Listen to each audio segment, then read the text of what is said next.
Polisi menangkap perempuan berinisial YS di rumahnya pada Jumat malam. Ia dilaporkan 17 anak yang menjadi korban pelecehan.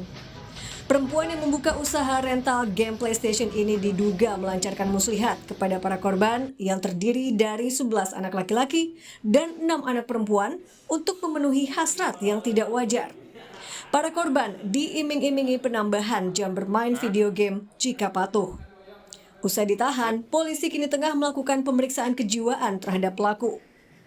Yang jelas kita masukkan dulu ke ruangan observasi. Nanti kita koordinasikan dengan dokter pemeriksa, sehingga apa yang dilakukan nanti dengan dokter itu privasinya dokter, nggak bisa kita tuangkan di sini, kita sampaikan di sini. Sementara Dinas Pemberdayaan Perempuan dan Perlindungan Anak Provinsi Jambi akan melakukan pendampingan terhadap para korban.